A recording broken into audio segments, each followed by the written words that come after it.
Nous sommes dans un nouvel épisode dans lequel nous allons parler d'un sujet que j'aborde, que je traite depuis de nombreuses années. Il s'agit des influences répandues par les réseaux sociaux dans nos vies et particulièrement dans les aspects spirituels, intellectuels et mentaux.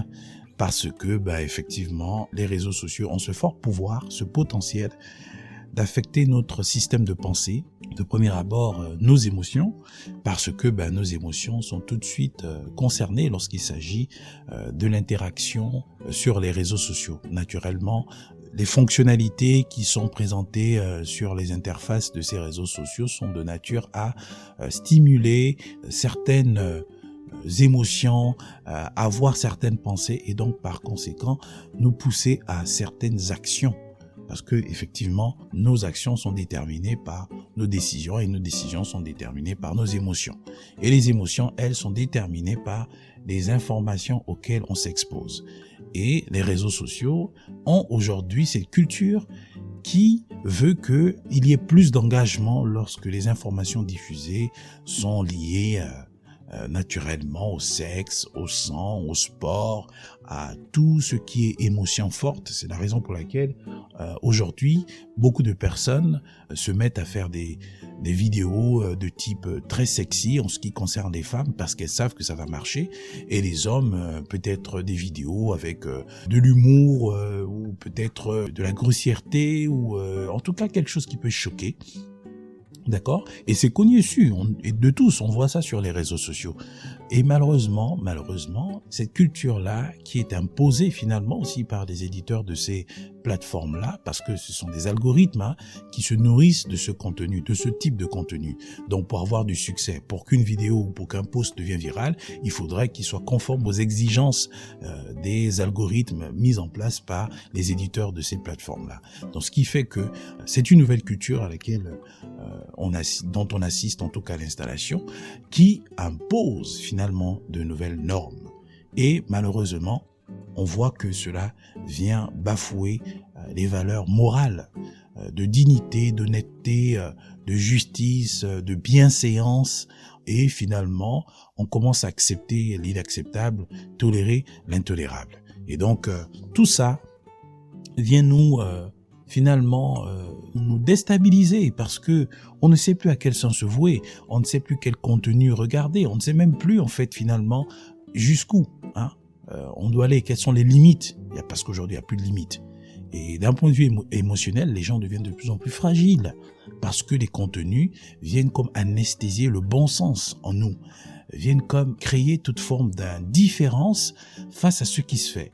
Qu'une personne soit nue, légèrement habillée, je veux dire, ou peut-être même complètement nue, sur une vidéo, ça ne nous fait plus rien du tout.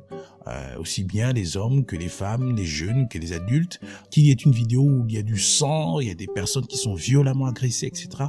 Ça nous choque, ça nous captive, mais malheureusement, on ignore l'effet anesthésiant sur la réaction que c'est censé susciter, c'est-à-dire l'empathie, la compassion.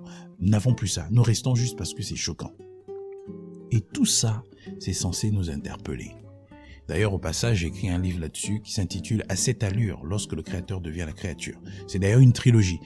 Il y a aussi l'autre livre qui s'intitule « L'anesthésie spirituelle, lorsque l'insensibilité devient une norme ».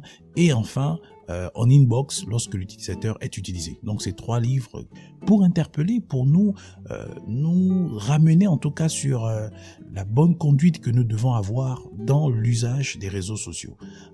Et bien entendu avec une forte dose spirituelle pour nous donner de comprendre en fait ce qui se passe et les effets spirituels que ces réseaux sociaux-là et malheureusement cette culture a sur nous.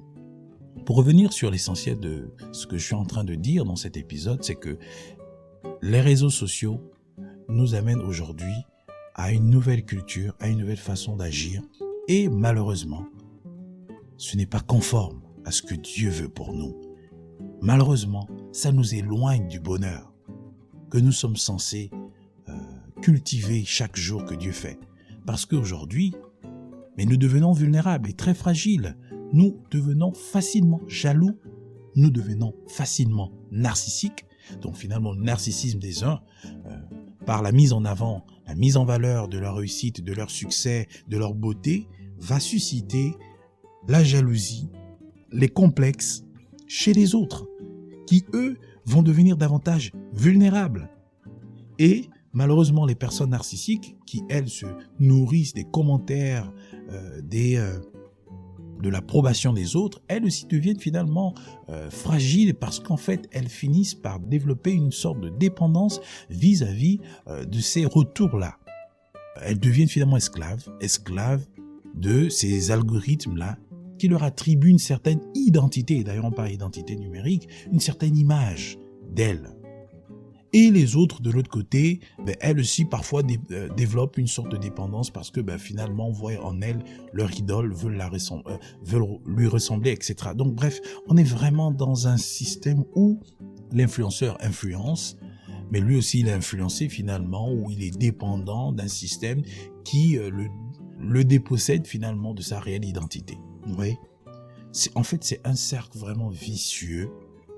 Un monde où facilement des gens peuvent se mettre à tenir des propos violents, choquants.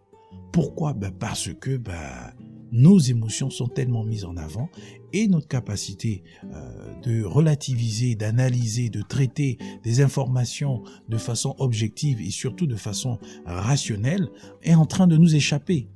Et ça, bien entendu, c'est par l'utilisation disproportionnée des réseaux sociaux. Une consommation abusive des contenus anesthésiants qui suscite en nous de l'indifférence, du manque de compassion, du manque d'empathie vis-à-vis des personnes en tout cas qui sont abusées, maltraitées, des personnes qui se présentent sur les réseaux sociaux de façon dénudée et donc dont les actions portent atteinte aux valeurs morales des personnes qui consultent sur les réseaux sociaux. Donc vraiment c'est un monde qui est complètement à l'envers, c'est un monde qui est complètement anti-Dieu. Et ça, c'est ce que les gens ne veulent plus comprendre parce que c'est la culture de la censure. Voilà, on ne peut plus dire ce que l'on pense. En tout cas, on doit aller dans la pensée populaire, commune, ce que tout le monde pense, ce qui est accepté de tous. Et vous savez, en politique, on dit souvent que ce qui est accepté, ce qui est cru est plus important que ce qui est vrai. Et malheureusement, dans les réseaux sociaux, ce qui est populaire est plus important que ce qui est bien, que ce qui est bon. Et ça, c'est un véritable danger.